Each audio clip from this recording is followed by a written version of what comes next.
یہ تقریب اللہ نے اس آستان رحمت کو عطا کی، اور کیوں نہ ہو یہ اعزازات محنتوں کا ثمرہ ہوتے ہیں، اور یہ اللہ کی عنایت خاصہ ہوتی ہے جو وہ بندگان خاص کو عطا کرتا ہے۔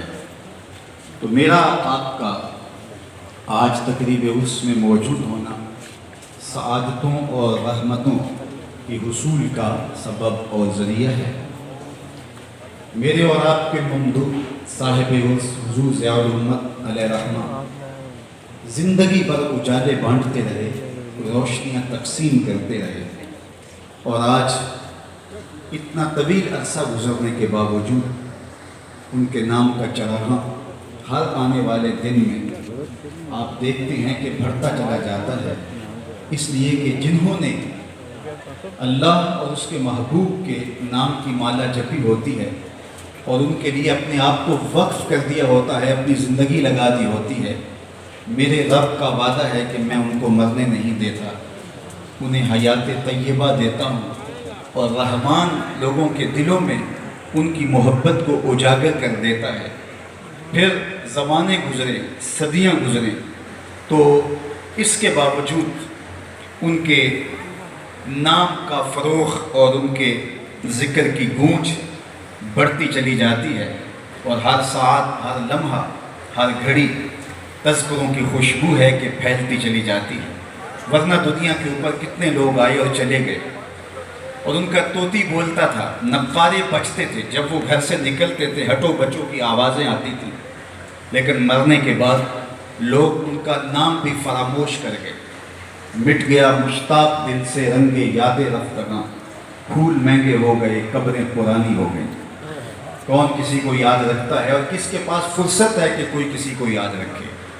لیکن زمانے بیت جائیں، لیکن ان لوگوں کی نہ قبریں پرانی ہوتی ہیں اور نہ عقیدتوں کے پھول مہنگے ہوتے ہیں، اس لیے کہ انہوں نے ساری زندگی اس حسن بے مثال سے الفت کا رشتہ جوڑا ہوتا ہے، اور یہ حسن ان کو بھی ایسی عزتیں عطا کر دیتا ہے کہ پھر صدیاں بیتنے کے باوجود بھی ان کے نام سر بلند ہی رہتے ہیں، ان کے نام کبھی بھی سرنگوں نہیں ہوتے۔ اللہ تعالیٰ جل شانہ نے ارشاد فرمایا کہ جو ایمان لائے اور اچھے صالح اعمال بجا لاتے رہے تو رحمان ان کے لیے لوگوں کے دلوں میں محبت اجاگر کر دے گا، الفت کے چراغ روشن کر دے گا، مخلوق ان سے پیار کرنے پہ مجبور ہوگی، اس لیے کہ الوہی انتظام ہے کہ دلوں میں ان کی محبت انڈیل دی جائے گی، دلوں میں ان کا پیار داخل کر دیا جائے گا۔ حدیث پاک میں آتا ہے کہ جب کوئی شخص اللہ کا محبوب ہو جاتا ہے تو اللہ ندا دیتا ہے جبریل امین کو کہ فلاں بندے سے میں پیار کرتا ہوں، تو بھی اس سے پیار کر، تو جبریل اس سے پیار کرنے لگ جاتے ہیں۔ پھر جبریل اہل آسمان کو ندا دیتے ہیں کہ فلاں بندے سے اللہ پیار کرتا ہے، اے آسمان کے باسیو تم بھی اس سے پیار کرو۔ پھر اس کی قبولیت دنیا کے اوپر ڈال دی جاتی ہے، اللہ کی مخلوق اس سے پیار کرنے لگ جاتی ہے اور محبت کا ربط و رشتہ اس سے قائم کر دیتی ہے۔ تو یہ وہ پیار ہے جو اللہ کی طرف سے ان کے لوگوں کے دلوں میں ڈالا گیا ہے، ودیعت کیا گیا ہے، لہٰذا مرور زمانہ کے ساتھ اور وقت کے گزرنے کے ساتھ بھی یہ محبت دلوں سے نکالی نہیں جاتی۔ جو وقت بڑھتا چلا جاتا ہے ان کی محبت سینوں کے اندر بڑھتی چلی جاتی ہے، ورنہ دنیا کے اوپر جن کی عزت و تکریم دیگر ذرائع سے ہوتی ہے بعد میں ان کا کوئی نام بھی نہیں پوچھتا۔ آپ لاہور جاتے ہیں تو دریائے راوی کے اس پار جہانگیر کا ایک مقبرہ ہے، جہاں آپ دن کو جائیں رات کو جائیں وہاں حسرتیں برستی آپ کو دکھائی دیں گی، وہاں آپ کو تاش کھیلنے والی ٹولیاں تو ملیں گی لیکن قرآن پڑھنے والے لوگ وہاں آپ نہیں پائیں گے۔ اس کے بالکل متصل ملکہ نور جہاں کا مقبرہ ہے، اور وہ بھی اندھیرے اور ظلمت میں پڑی ہوئی ہے، اور بادشاہ جب تخت نشین ہوتا تو یہ پردے کے پیچھے بیٹھتی، بادشاہ کا کوئی فیصلہ اسے پسند نہ ہوتا تو پیچھے سے کمر ٹھونک بادشاہ فیصلہ تبدیل کر دیتا، جس کے اشارہ ابرو پہ ہندوستان کی تقدیر کے فیصلے لکھے تھے۔ آج اس کی قبر پہ بھی حسرتیں برس رہی ہیں، ان کی اپنی بیٹی زیب النساء کی قبر پہ اس کا اپنا شعر اس کے لوح مزار پہ لکھا ہے. یہ اپنے باپ سے چوری شاعری کرتی رہی ہے، دیوان مخفی کے نام سے وہ دیوان آج دستیاب بھی ہے. اس کا اپنا شعر اس کے لوح مزار پہ لکھا ہے: بر مزار ماں غریباں نہ چراغے نہ گلے، نہ پرے پروانہ سوزت نہ صدائے گلگلے. ہم غریبوں کی قبر پہ نہ کوئی چراغ جلانے آئے گا، نہ کوئی پھول ڈالنے آئے گا، نہ کسی بلبل نے جو ہے وہ گیت گانے ہیں، اور نہ کسی پروانے نے پر جلانے. آج غریب بنے ہوئے ہیں. بر مزار ماں غریباں جو مطلق العنان حکمران تھے، بر صغیر پاک و ہند کی راجدھانی جن کے زیر نگین تھی، آج وہ کہہ رہے ہیں بر مزار ماں غریباں نہ چراغے نہ گلے. یہ میں راوی کے اس پار کی کہانی سنائی ہے. راوی کا کنارہ پار کر جائیں، ایک لوح مزار ادھر بھی ہے. یہاں تو لکھا ہے بر مزار ماں غریباں نہ چراغے نہ گلے، اور وہاں لکھا ہے گنج بخش فیض عالم مظہر نور خدا، ناقصاں را پیر کامل کاملاں را رہنما. ارے میں گسارو سویرے سویرے خرابات کے گرد پھیرے بپھیرے، کبھی اس طرف بھی گزر کر تو دیکھو، بڑی رونقیں ہیں فقیروں کے ڈیرے.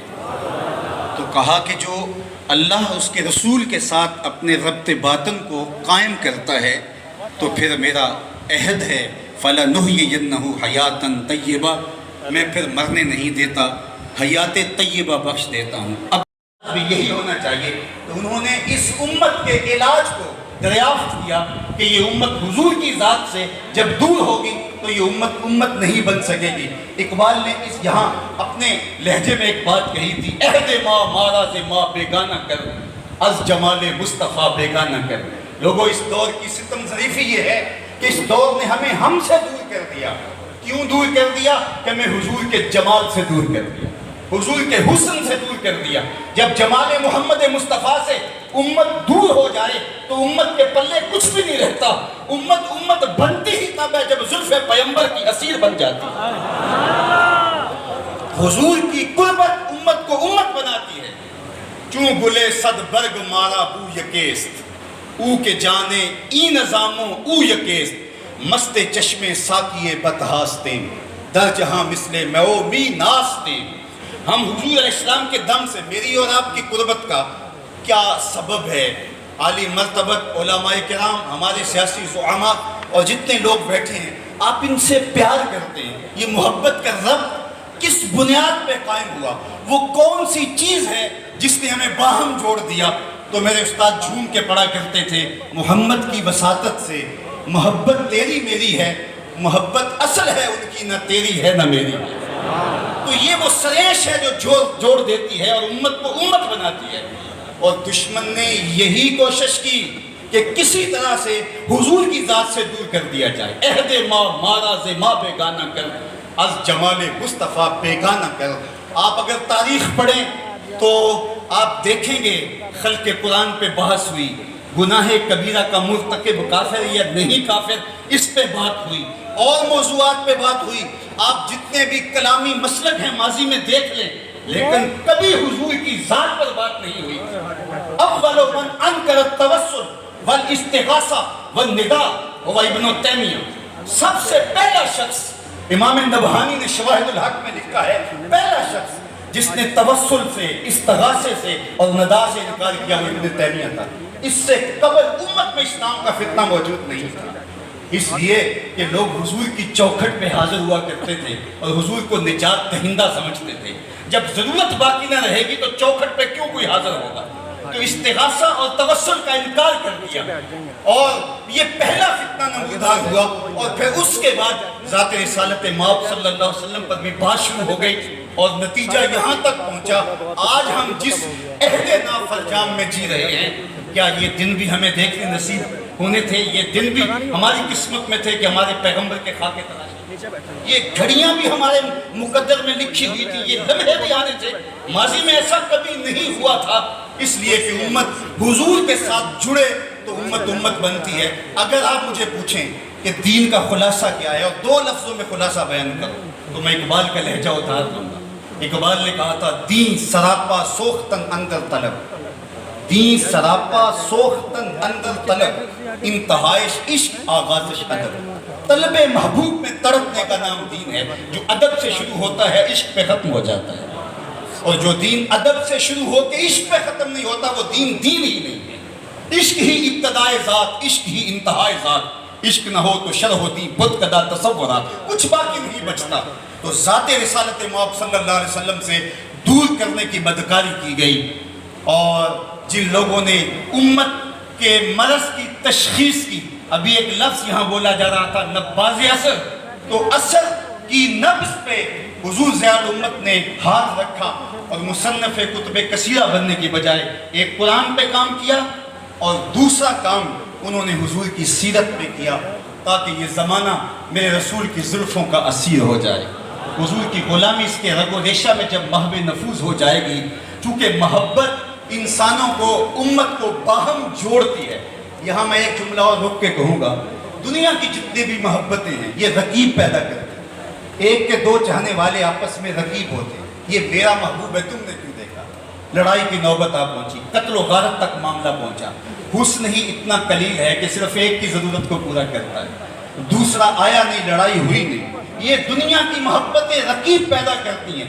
ایک کے دو چاہنے والے آپس میں رقیب ہوتے ہیں، لیکن میرے محمد عربی کے چاہنے والے آپس میں حبیب ہوتے ہیں۔ دل بمحبوب حجازی بستائیں، دل بمحبوب حجازی بستائیں، زی جہت و یک دیگر پیوستائیں۔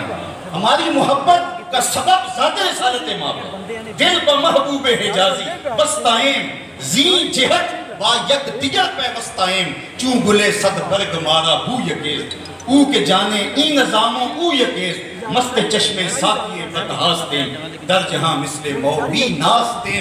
ساری محبتیں رقیب پیدا کرتی ہیں، حضور کی محبت حبیب پیدا کرتی ہے۔ چاہتوں کا نور پھیلنا شروع ہو جاتا ہے۔ بلال حبشے سے ہے، صہیب روم سے ہے، سلمان فارس سے ہے، ابو بکر رضی اللہ تعالیٰ عنہ، حضرت عمر رضی اللہ تعالیٰ عنہم یہ مکہ المکرمہ سے ہیں، اور حضرت سعد مدینہ المنورہ سے ہیں، لیکن ایک قومیت کا تشخص بنتا ہے۔ یہ قومیت وجود میں نام محمد صلی اللہ علیہ وسلم کی وجہ سے آتی ہے۔ اس لیے اقبال نے بھی کہا تھا، قوت عشق سے ہر پست کو بالا کر دے، دہر میں اس میں محمد سے اجالا کر دے۔ دہر میں روشنیاں ہوں گی تب جب حضور کے دامن سے لپٹ جائیں گے۔ تو کہا کہ دی سراپا سوختن اندر طلب، اللہ اکبر انتہائش عشق آغازش ادب۔ تو جب یہ بدکاری کی گئی کہ حضور کی ذات سے لوگوں کو الگ کر دیا جائے، اور پھر اس کا نتیجہ فرقہ بندی ہوگی، اور حضور کی ذات پر، حضور علیہ السلام کے حوالے سے جب اوہام پیدا کیے جائیں گے، حضور کے حوالے سے جب عقیدوں میں تزلزل پیدا کیا جائے گا، پھر نتیجہ یہی ہوگا کہ وہ وارفتگی، وہ محبت، وہ شوق فراواں موجود نہیں رہے گا، اور جس کے نتیجے کے اندر امت کمزور ہو جائے گی، اور ان کو بے یقینی کا مرض لاحق ہو جائے گا، جس کو اقبال نے کہا تھا سن ہے تہذیب حاضر کے غلام، غلامی سے بدتر ہے بے یقینی۔ آج قوم کو بے یقینی میں مبتلا کرنے کی جب سازش کی جا رہی ہے، تو ہم دیکھتے ہیں کہ ضیاء النبی ایک ایسا روشنی کا منبع و مصدر ہے، ایک ایسا جلتا ہوا چراغ ہے کہ جب آپ اس کو کھولتے ہیں تو روشنیاں پھوٹنے لگتی ہیں، اجالے نکلنے لگتے ہیں، اور سطر نور بانٹتی ہوئی نظر آتی ہے۔ اور جب اس سیرت کی خوبصورت کتاب کو آپ پڑھتے ہیں تو آپ کا دل حب رسول سے سرشار ہو جاتا ہے۔ تیسری بات جو میں نے کہی اور میری گفتگو اختتام کی طرف چلی جائے گی، حضرت عبداللہ بن عون کہتے ہیں کہ میں چاہتا ہوں کہ میرے چاہنے والے اس دنیا پہ رہ کے یہ تین کام کر جائیں تو ہمارے لیے کافی ہے۔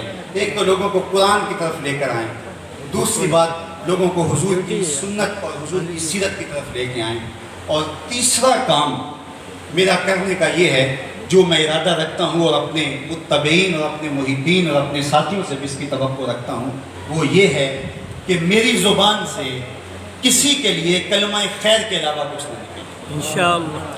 آج ہماری تقریریں، آج ہماری تحریریں، آج ہماری تدریس تشتت و افتراق کے بیج بونے لگے، اور امت پہلے ہی ٹکڑے ٹکڑے اور فرقہ فرقہ ہو، اور پھر ہم نئی فرقہ بندی کی بنیاد فراہم کر رہے ہوں، اور اس طرح سے ہم ایک دوسرے پر تان و تشنیع کے تیر برسا رہے ہوں، تو اس ماحول کے اندر ہم دیکھتے ہیں ضیاء النبی ہو یا ضیاء القرآن ہو یا سنت خیر الانام ہو، یہاں کس دردمندی کے ساتھ لوگوں کو حضور کی دہلیز پہ لانے کی کوشش کی جا رہی ہے، یہ لفظ چوبتے ہوئے نشتروں کی طرح اور تیروں کی طرح نہیں ہے، بلکہ یہ وہ شخص جو احساس زیاں بھی کھو بیٹھا ہے اور اس کا کارواں بھی لٹ چکا ہے، اس کو بتایا جا رہا ہے کہ تم نے کس طرح اپنے لٹے ہوئے قافلے کو دوبارہ آسودہ منزل کرنا ہے، اور کس طرح تم نے جو ہے وہ امت واحدہ بننا ہے۔ تو گویا یہ تیسرا کام اگر ہم دیکھیں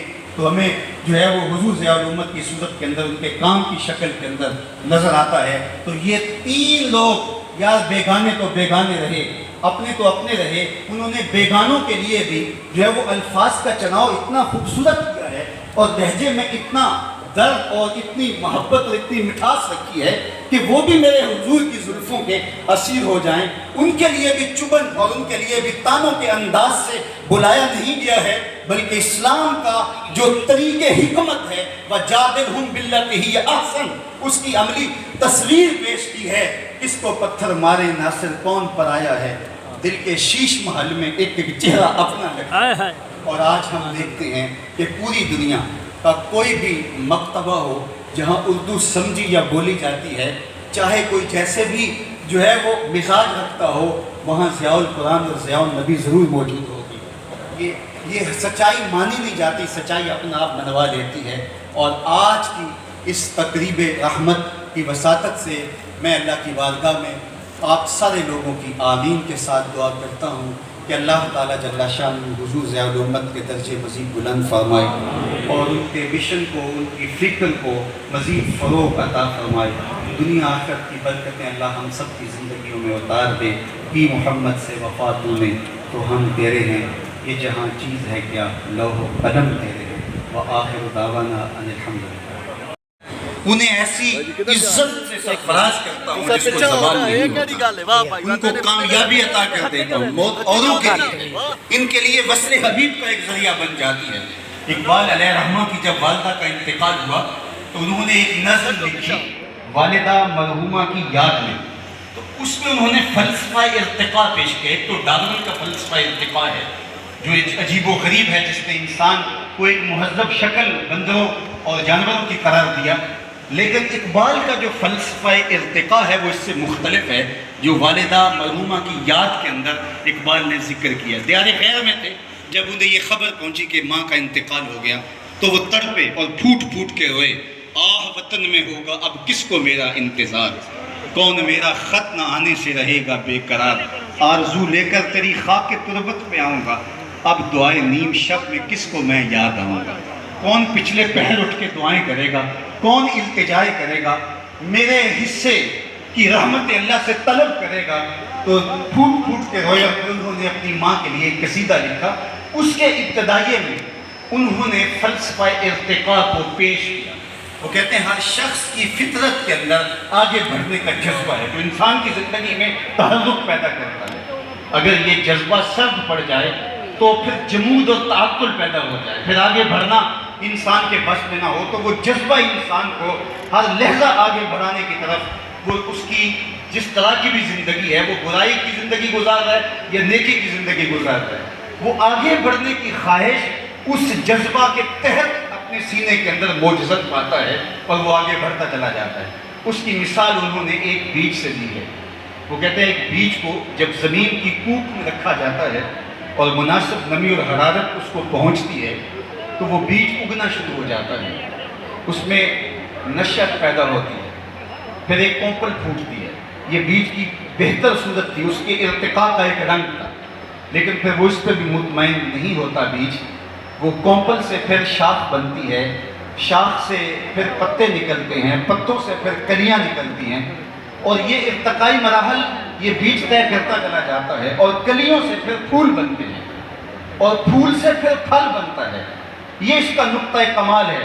اب اس سے بڑھ کر اس کا کوئی نقطہ کمال نہیں تھا، تو پھل پک کر کے پھر دوبارہ بیج بن جاتا ہے، اور پہلے ایک بیج تھا، کئی بیج، اب دوبارہ جب وہ زمین کے بطن میں آئے، زمین پیٹ میں آئے تو ایک باغ بن کے نکلا۔ تو جب ارتقائی منازل طے ہو جاتی ہیں تو پھر دوبارہ اسی حالت میں پلٹ کے آتا ہے۔ تو اقبال کہتا ہے کہ بندہ کامل جب اپنے ارتقائی منازل طے کر جاتا ہے تو پھر وہ اس دنیا سے ارتقاء کی ساری منزلیں طے کرنے کے بعد قبر میں اترتا ہے، اور لوگ سمجھتے ہیں کہ وہ فنا ہو گیا، لیکن حالت اور صورت یہ ہے کہ فطرت ہستی شہید آرزو رہتی نہ ہو، خوب تر پیکر کی اس کو جستجو رہتی نہ ہو، موت کو سمجھا ہے غافل اختتام زندگی، یہ ہے شام زندگی صبح دوام زندگی۔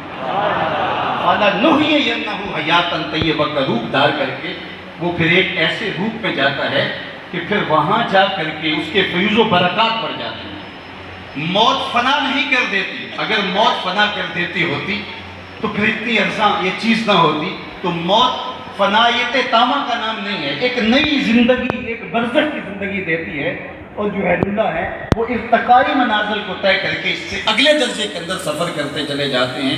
موت کو سمجھا ہے غافل اختتام زندگی، یہ ہے شام زندگی صبح دوام زندگی۔ فَلَنُحْيِيَنَّهُ حَيَاتًا طَيِّبَةً کا یہ روپ ہے۔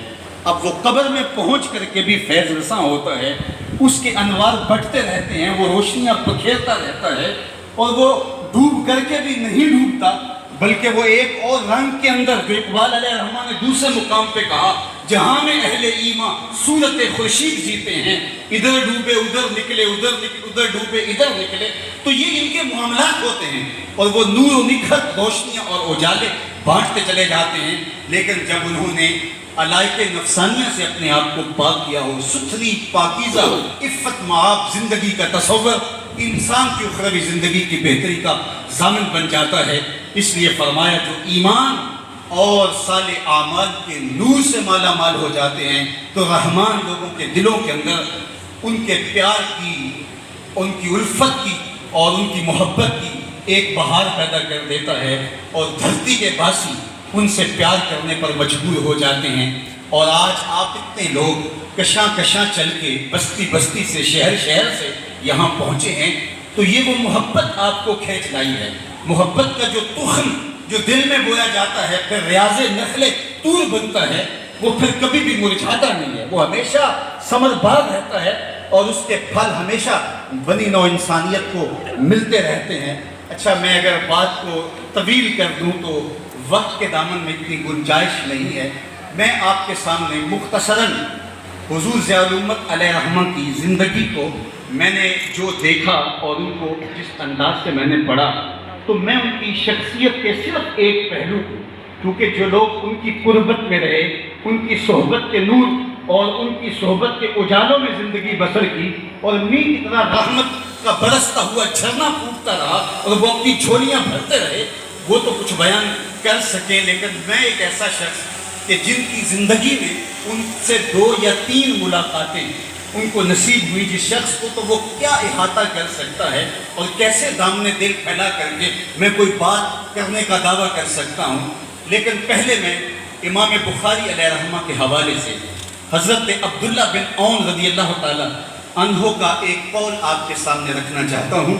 وہ فرماتے ہیں کہ میری آرزو یہ ہے، میری تمنا یہ ہے کہ میں خود اور اپنے جو احباب ہیں، جو میرے ملنے والے ہیں، میرے محبین ہیں، میرے مخلصین ہیں، میرے ساتھ ربط محبت رکھنے والے ہیں، ان لوگوں کے حوالے سے اور اپنے آپ کے حوالے سے 3 چیزوں کا تعلق ہے۔ سب سے پہلی چیز میری آرزو یہ ہے کہ قرآن کا نور بٹھتا رہے اور یہ اجالے پھیلتے رہے اور لوگ فیض یاب ہوتے رہے، اور دوسری میری آرزو یہ ہے کہ حدیث رسول کا نور اور حضور کی سنت اور سیرت کے اجالے پھیلتے رہے، اور تیسرا میرا مدعا یہ ہے کہ اللہ کی جو مخلوق ہے اس کے لیے میری زبان سے کلمہ خیر کے علاوہ کچھ نہ نکلنے پائے۔ یہ میری زندگی کے 3 ہدف ہیں جو میں خود حاصل کرنا چاہتا ہوں، اور میں چاہتا ہوں کہ میرے متعلقین اور میرے ساتھ جڑے ہوئے لوگ وہ بھی ان 3 چیزوں کو حاصل کریں۔ سب سے پہلے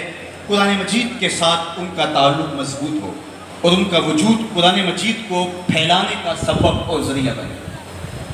میں آپ کو یہ بات بتاؤں، آج میرے وطن پاکستان میں اللہ میرے پاکستان کو استحکام نصیب فرمائے، اور اس کے شہروں میں، دیہاتوں میں، کوٹھوں میں، دریاؤں اور صحراؤں میں امن کا نور پھیلا دے، اور اس وطن کو معیشت کا نور بھی دے اور معاشرت کا جمال بھی عطا فرمائے۔ عسکری قوتوں سے بھی اللہ اس کو مالا مال کرے اور سیاسی استحکام بھی اس ملک میں نصیب ہو۔ تو میرے ملک میں آج ایک بات کہی جا رہی ہے، اور وہ یہ کہ اگر نصاب ایک ہو تو پھر قوم بن سکتی ہے، اور اس پہ آج ایک عرصے کے بعد کام ہونے جا رہا ہے، اس لیے کہ ہم ایک ہجوم ہیں، ہم قوم نہیں بن سکے۔ تو کیونکہ متشدد مزاج کے نصابوں کے نتیجے کے اندر افراد بھی اسی طرح کے پیدا ہوں گے، اس لیے اگر پوری قوم کو ایک نصاب پہ جمع کر لیا جائے تو پھر قوم ایک بنتی ہے۔ اگر یہ بات شعوری طور پہ ہم نے طے کر لی ہے تو پھر اس بات کو سمجھیے، اگر نصاب ایک ہوگا تو پوری قوم ایک قوم بنے گی، اور اگر نصاب قرآن قرار دیا دیا جائے گا تو شرق سے غرب تک بسنے والی امت بھی ایک امت بنے گی۔ امت سازی کا عمل اگر آپ چاہتے ہیں تو قرآن کو لانا ہوگا، اور ہمارے اسلاف کی زندگیاں دیکھیے، انہوں نے قرآن کو آگے رکھا، قرآن کی تشریح کے اندر انہوں نے جو ہے وہ اپنی باتیں پیش کی، اور اس پر زور دیا کہ ہماری کوئی بات قرآن و حدیث کے مزاج سے ٹکر لیتی ہو تو اس کو مسترد کر دیا جائے۔ قرآن مجید، بلکہ ان کی احتیاط کا عالم یہ ہے کہ حضرت جنید بغدادی رضی اللہ تعالی عنہ ایک دن اپنے مرید کو ایک صندوق دیتے ہیں اور فرمایا بیٹا اس کو اٹھا لو اور دریائے دجلہ کی موجوں کے سپرد کرو، اور سنو اس کو کھول کر بھی دیکھنا اس کے اندر ہے کیا۔ کامل مرید وہی ہوتا ہے جو شیخ کے راز کی حفاظت کرے۔ مرید نے صندوق اٹھایا اور دریائے دجلہ کی موجوں میں پھینکنے کے لیے کنارے پہ پہنچا۔ جب اس نے وہ صندوق پھینکا تو کیا دیکھتا ہے کہ پانی راستے چھوڑ دیتا ہے، اور بڑے ادب سے اس صندوق کو اپنی آغوش میں سمیٹ لیتا ہے۔ مرید نے واپس آ کر حضرت سے کہا، حضرت اگر یہ منظر میری آنکھیں نہ دیکھتی تو میں کبھی بھی یہ سوال نہ کرتا کہ اس صندوق میں کیا ہے، مجھے کیا غرض اس بات سے، لیکن چونکہ میری آنکھیں ایک ایسا منظر دیکھ چکی ہیں کہ جب تک آپ رات سے پردہ نہیں اٹھائیں گے میری تشویش ختم نہیں ہوگی۔ اس صندوق میں تھا کیا جس کے لیے پانی نے بھی راہیں دے دی، اور اگر وہ کوئی اتنی ہی بابرکت شے تھی تو آپ نے پھینکوا کیوں دی؟ یہ ایک معمہ ہے جو مجھ سے حل نہیں ہو رہا۔ تو شیخ نے فرمایا بیٹے تم نے ایک منظر ہی ایسا دیکھا ہے، بتاؤں گا نہیں تو تمہیں تسکین نہیں ہوگی۔ سنو، میں نے 12 سال کی محنت شاقہ سے تصوف کے رموز و قوامض اور اسرار پر ایک کتاب لکھی، اور پھر 12 سال اس کی نوک پلک سنوارتا رہا کہ اس کا کوئی جملہ شریعت کے مزاج سے متصادم نہ ہو۔ پھر 12 سال سوچتا رہا میں اس کتاب کو لوگوں تک پہنچاؤں کہ نہ پہنچاؤں۔ آج 36 سال کا عرصہ بیت گیا، میں نے سوچا ہے قرآن کے ہوتے ہوئے لوگوں کو جنید کی کسی کتاب کی ضرورت نہیں۔ یہ وہ میری 36 سال کی کمائی ہے جو تم دریا برد کر آئے۔ تصوف کے شہنشاہ، علم کے کوہ گراں، وہ فرماتے ہیں کہ اس احتیاط سے کہ اس کو قرآن مجید کے مقابلے میں سمجھ نہ لیا جائے اور ترجیح نہ لوگ دے دیں، تو میں نے اس کتاب کو دریا برد کروا دیا۔ آج ہر شخص جو ٹیڑھی میڑھی لکیریں کھینچ لے اور وہ بھی سمجھتا ہے کہ میری باتیں حرف آخر ہیں اور اس سے تشدد اور فرقہ بندی کو فروغ ملتا ہے، تو قرآن مجید کے ساتھ جب امت جڑتی ہے تو پھر حقیقی معنی میں امت بنتی ہے۔ وہ شرق میں بسنے والے ہوں یا غرب میں بسنے والے ہوں، زبان کوئی ہو اور ان کی جغرافیائی صورتحال کوئی بھی ہو، چونکہ جب تھیوری ایک ہے تو پریکٹیکل بھی ایک آئے گا۔ اس لیے جن لوگوں نے کام کیا قرآن مجید پر، انہوں نے اسلام کی وہ شکل پیش کی جو رسول اللہ لے کر کے آئے۔ تو آج آئیے اس حوالے سے اگر ہم دیکھیں تو ہمارے ممدوح صاحب عرس حضور ضیاء الامہ نے، وہ مصنف کتب کثیرہ بن سکتے تھے، درجنوں نہیں سینکڑوں کتابیں لکھ کر کے اس فہرست میں اپنا نام لکھوا سکتے تھے، لیکن انہوں نے کام جو کیے تھے وہ متعین کام کیے تھے۔ ایک تو انہوں نے قرآن مجید پہ کام کیا، اور قرآن مجید کی روح کو جو ہے وہ لوگوں کے قلب و اذہان میں اتارنے کے لیے آپ نے ساری محنت اور تگ و تاز اور جد و جہد کی۔ ایک تو ان کا یہ کام ہے، اس لیے کہ اگر قرآن لوگوں تک پہنچ جاتا ہے تو پھر صحیح معنی میں امت واحدہ بن کے ابھرتی ہے۔ گر تو می خواہی مسلمان زیستن، نیست ممکن جز با قرآن زیستن۔ اقبال علیہ رحمہ نے کہا کہ اگر تو مسلمان بن کے جینا چاہتا ہے تو میں تجھے 2 ٹوک بات بتاؤں کہ پھر قرآن کے بغیر تو ایک لمحہ بھی زندگی بسر نہیں کر سکتا ہے۔ بلکہ قرآن مجید کی مدح میں گفتگو کرتے ہوئے آخر میں کہا فاش می گوئم ہاں کے در دل مزمرست این کتابیں نیست چیزیں دیگرست۔ اگر میں کھل کے بیان کر دوں جو میرے سینے میں مستور ہے اور چھپا ہوا ہے، یہ کتاب نہیں ہے، یہ کوئی اور ہی چیز ہے۔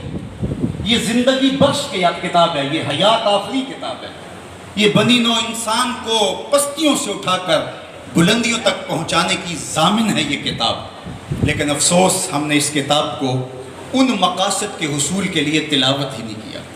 یہ کتاب ہدایت تھی، یہ صحیفہ رحمت ہماری زندگیوں کو مالک کی چوکھٹ پہ لا کے کھڑا کر دیتا اور ہمیں امت واحدہ بنانے میں قرآن مجید جو کردار ادا کرتا تو آج ہم تشدد و افتراق میں مبتلا نہ ہوتے۔ لیکن ہم نے اس کو کتاب ثواب سمجھا، بلکہ